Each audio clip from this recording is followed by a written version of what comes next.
Hello, everyone, and welcome to episode 9 of the Shanevivor podcast. I am still your temporary host, Perrin, and today we'll be discussing episode 9 of Shanevivor Season 12, Blood vs. Water. Unfortunately, our eliminated player, Ava, was unable to join me today, but she left me with a short snippet to read in her place. I will now read Ava's words exactly. I had a wonderful experience on Shanevivor. I enjoyed being invited by my friend Michaela and play with her again. Unfortunately, Michaela got voted out and I got swap screwed, so we never truly got to play together. I met some wonderful people such as Jordan and Tara, who I would still like to talk to outside of the game. The Blandino situation was horrible, and I couldn't help but lose my temper on him, but it brought me closer to Jordan and Tara, which I appreciate. The swap, especially swapping with a pair, was unfortunate, and Mal and Amri were people from my original tribe who I didn't have a very strong connection to. I enjoyed playing despite how short my time was, and thanks to Shane and everyone else on the production team for making this season possible. Thank you, Ava. Well, now that we've heard from our eliminated player, it's time to move on to the general discussion of the episode.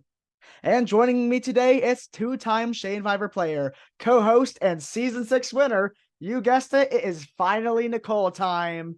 Nicole placed 9th in season 5 Pandora and came back for the very next season and ended up taking it all the way for a win in All Stars. She currently sits at number 6 in the all-time player rankings and is a very strong player. So let's go ahead and bring in Nicole. All right, hello. How are you doing today? Hello. The voice reveal everyone's been waiting for. Oh yes, it's great. We're so glad to finally have you on here. Trying to get you on Good for to a be here. while. Oh Yeah, yes. good to be here. Sorry, my schedule's been very weird lately. Oh no, you are perfectly fine. But yes, we can go ahead and just jump right into it if you want. So I'll go ahead and just go right to the first topic. So I know a lot of people, especially the players, the castaways, and some of the spectators, were really expecting a merge at the final 12, but that didn't happen. So, how do you think that impacted a lot of the players' plans, if it impacted them at all? Well, I think some people, if they assumed that a merge was going to be happen, they either might have took a step back and been like, hey, merge is going to happen, and took it for granted and not really spent as much time with their tribe as they should have. And instead was just looking forward to, oh, I get to meet with all these new people. I don't have to worry if I don't like this person on my tribe. And then didn't happen. So it's like, oops. Yes, I think And that then, definitely, yeah, I think that definitely could have been the case on Voda. Either that or they just were inactive, because absolutely none of them were trying to make any connections with any of the other people in the tribe. That could have been because they thought a merge was coming or for any other reasons, but that could have had a possible impact. yeah, that I have no words for how embarrassing that score was they got. Yes, we will get to that challenge in a second, which was very embarrassing. Yes, but any more thoughts on merge impacting their ability, their play, and how they were wanting to play the game?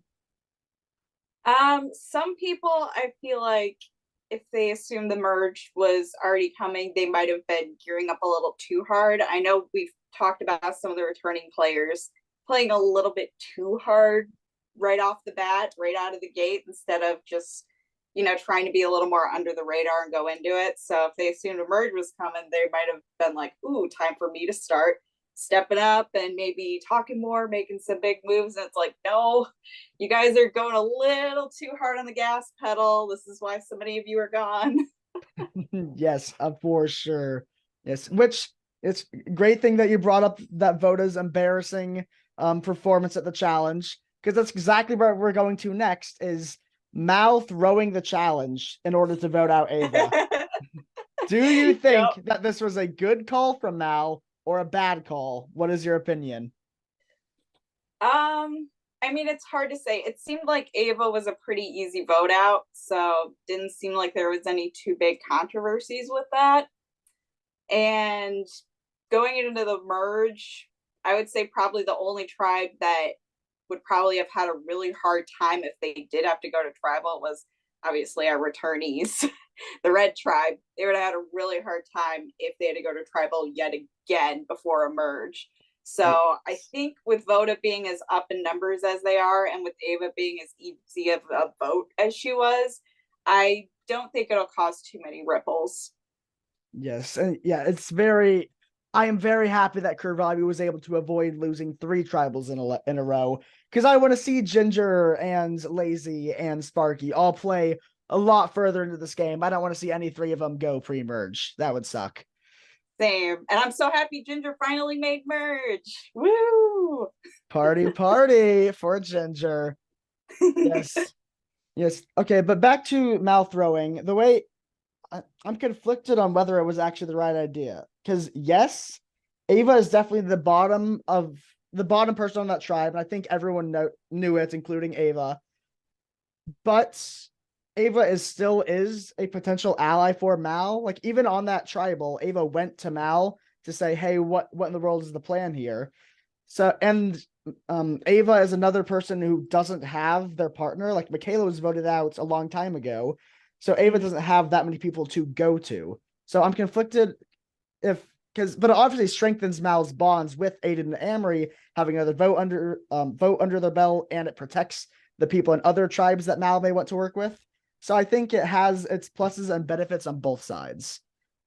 Yeah, I agree. I can see that. Yes. And I think honestly too, it feels like, especially seeing some of their conversations, that Amory and Aiden are a surprisingly very close duo. So I think having them on Mal's side will be helpful, so that it doesn't seem like they want to split up right now. As where if you look on the other side of the fence, I've looked at Tara's CF, and it seems like she's ready to gun for Lazy any second. Yes. It will be very fun to watch in the coming episodes. What in the world happens with that? Oh But, yeah. okay, yes. And now I've asked pretty much everyone about this every tribal. So I've been saying it for a while that if Voda ever went to tribal, Ava would basically be fucked. But do you Yep. agree that Ava was just fucked, or was there some play that she could have done? Which I think there wasn't anything, but maybe there's something that you were like, oh, maybe she could have done this. I wish I could say there was something she could have done, but honestly, it had seemed like for a while now they said if they were going to tribal, she'd be the one to go. So I think she was pretty much up a stream without a paddle. And really the only thing she could have done to save herself was if they didn't lose immunity. Yes, I would agree with you 100%, because you've got your um loved ones bond. They're not loved ones, but partner, blood and water, those people, and Amory and Aiden.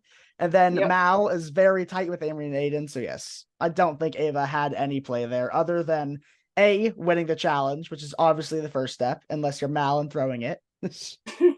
And B, if Ava had happened to find 3 amazing amulets to get an idol, would be the only 2 ways I could have seen Ava staying.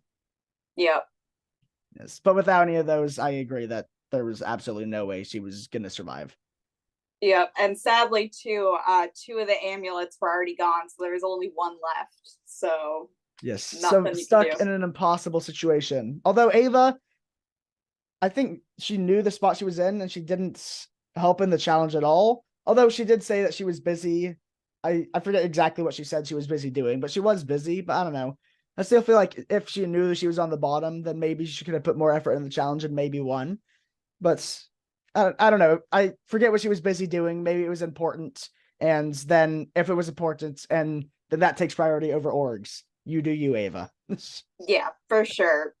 Anything in real life always is going to take priority no matter what. And I think most people do understand that, Oh which yes, is good to see. 100%. Yes. And You're always then going to get the yeah. couple people that don't understand and want to target you, but for the most part, everybody gets it. Yes. And then you already touched on this. You touched on this a little bit before about the blood v water, but so Ava being voted out takes us to a final 11, which means there's probably bound to be a merge sometime soon. So the entire theme of the season, it's blood versus water, and there's still quite a few pairs left in the game. So if we were to merge right now, what would you expect to happen regarding people's partners? Who could you see working together, which I know you already said Aiden and Amory, and then who could you see not working together or targeting each other, which you said Tara and Lazy. But are there any others? And then expand more on those two. Just whole shebang. Whole shebang. Okay.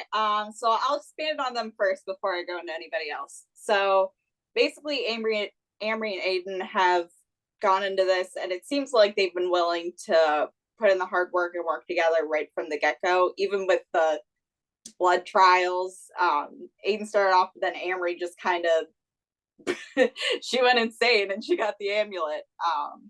But it seems like this whole time they've been willing to do anything they can to work together, and especially when they ended up on the same tribe together. So I don't see that changing anytime, especially since they have the amulets together now too.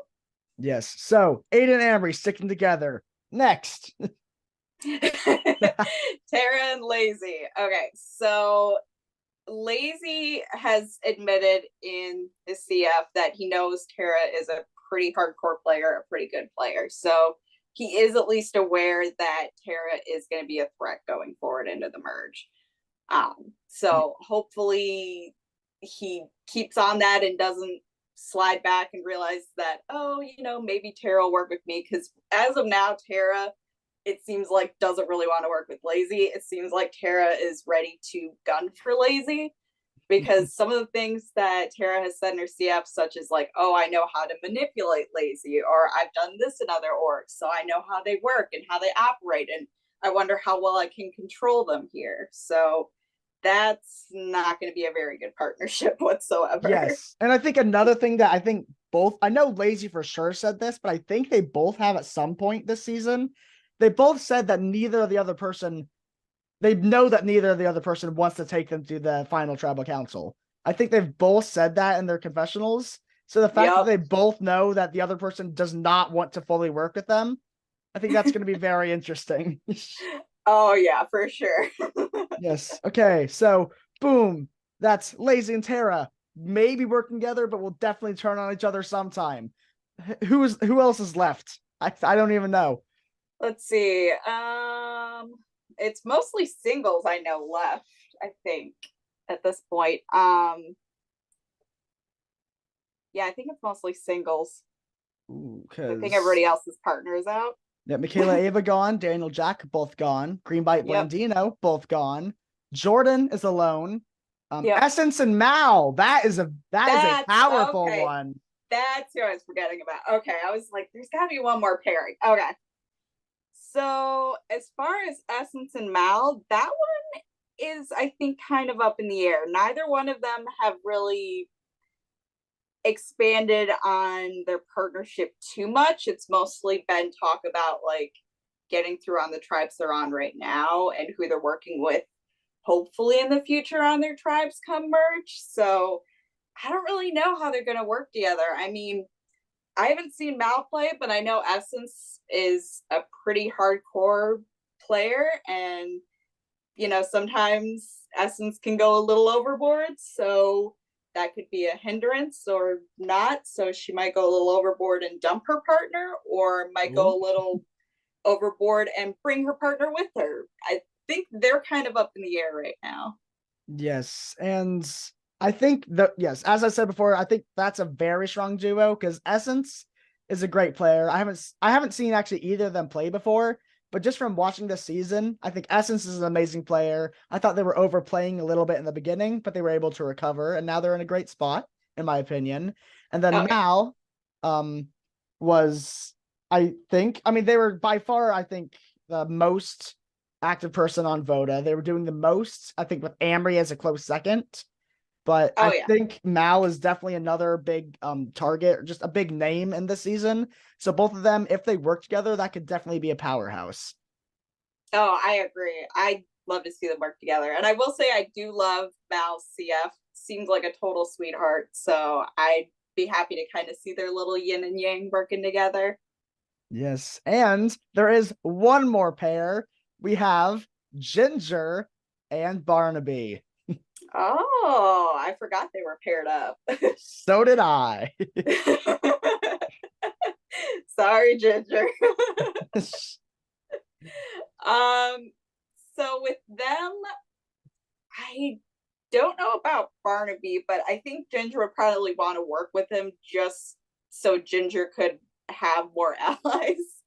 No offense to Ginger, but it's been a bit of a struggle for Ginger the entire pre-merge, any trials they've been on. Basically, like the first one, the second one, it's like their name kept being brought up, and the only reason they were able to survive was because of the allies that they made with people. So I think Ginger for sure would probably want another ally on his belt and would definitely want to bring Barnaby in. Barnaby seems like a bit of a loose cannon talk wise, so I don't know Yes. how they're gonna do in game, but Yes. I think Barnaby definitely started off close to Tara and Essence and that whole group and was definitely close to Jordan. And then, but throughout the entire time that the Medjugorje tribe existed, I think Barnaby just distanced himself more and more away from everyone else. So I don't fully know where Barnaby stands right now. yeah, that's the problem. Yes. And then you brought up Ginger's allies. So obviously there's the small 3-person tribe. I guess now there's 2 3-person tribes, but the one that everyone cares about, Kervani. Yes. Yes. Of Sparky, Lazy, and Ginger. Do you think those 3 will stay as a tight 3, or do you think those 3 will break up to either go with their partners or just to go with other allies that they had made in the past? It's hard to say. I do think that because of everything they went through, especially after what happened at the tribal where Dan went home, I think because that was just such a roller coaster that happened, it probably has bonded them together a little bit, just going through all of that. So I think they'll still probably be willing to work together in the future. They'll probably bring other allies in, obviously, like some of their partners or some other people might bring in people they were close to on other tribes. But I do think they'll still at least somewhat keep that block of communication open just because it was a lot to go through together. Yes, I don't think that's connection will ever be fully severed. Just yes, because as you said, they just did so much. Went to 2 back-to-back tribals, and then which doesn't sound like a lot, but so much happened in those back-to-back tribals. Yeah. Yes. Yeah, watching it in spec, it was like, oh gosh, it Yes. was a Some of the lot. craziest tribals that we have seen. Oh, Very for sure. feel bad for you, but thank you for giving us entertaining tribals. Yeah. Yeah. Thank you for bringing the entertainment when some of the other tribes haven't. Yes. Let's see what we haven't really talked about Jordan this episode. That's weird. What do you yeah, we've talked about Jordan every episode, so let's do it again. What are your Oh, thoughts? What are Jordan. your thoughts on Jordan's game? Just in So, general. yeah, so Jordan, I love Jordan as a person. I've known Jordan from other orgs. Jordan, I don't know how they're going to do going forward only because I know behind the scenes they're going through a lot right now. I'm not going to expand on what, but Yes. I mean, I hope this will be a good distraction and, talking to more people will be able to get them through that and push forward and have fun and laugh and stuff like that. But I don't really know where Jordan's going to stand right now. Yes. Because right now, Jordan is definitely at the bottom of the Medjugorje tribe. But if we merge, I think that could be right what Jordan needs to be able to get into a functional spot where that he can actually play the game. Because in Medjugorje, he's just stuck that there's no way if he goes to tribal, he's most likely going to go home. With the only other name up there on the chopping block being Allison. Yeah. Yes. So I think a merge Oh God, definitely could Allison. bring ooh, Allison. We don't we're not gonna talk about Allison today. We'll talk about Allison sometime later. Next episode dedicated to Allison. It would be a short episode. Okay, I'm done. Yes, but I think Emerge could definitely be what Jordan needs to bring life back into his game and give him just the little boost that he needs to start playing with power again. Yeah, I agree. I'm rooting for all the best for Jordan and everything because they're such a nice person. So I just want to see him do well. Yes, so I'm rooting for everyone. Except now, Yes, Allison. Except 3 cheers for everybody. That's right. I'm host. Yes. I'm not biased. Okay, but yes, so thank you a ton for joining me today. But do you have any last thoughts before I let you go? I know you said you're rooting for Jordan. Are you rooting for anybody else? And then are there people that you're just so really excited to see play, given that the merge is bound to happen soon?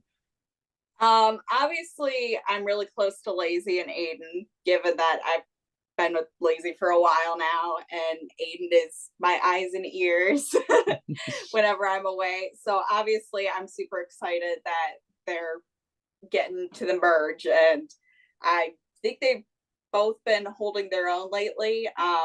Especially Lazy, I feel like, has been making quite a few good moves lately. So I'm looking forward to what they have coming up. Sparky is an absolute sweetheart, so I can't wait to see what more she has in store. Kira was definitely spot on. She's a great player to have. Amory has always been a super amazing hardcore player. Like, I played with her in an All Stars, and it was kind of scary, the hold she had on the game. So I'm wondering if she's gonna have a similar hold here as well. So it'll be interesting to see how all their games kind of come together at merge. And of course, Ginger, I've never seen him make a merge, so it'll be good to see what he does. Will he make it far into the merge, or will he be a merge boots? Okay, or first merge boot. Obviously, he could be a merge boot. That's like everyone. Yeah. Okay, but yes. So thank you for all those last minute thoughts and for joining me once again. And I hope you No have a good problem. hope you have a good rest of your day. And then we'll You hopefully see you too. back on the podcast sometime soon. Absolutely. Thank you for having me. Yes, no problem. Go. Bye-bye. Bye.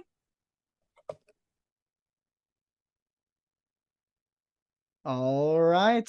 So once again, that was our guest star, Nicole. So much thanks for her joining me today. Well, and that is all for this episode of the podcast. If you enjoyed it, make sure to leave a like and subscribe so that we know you want us to keep doing them.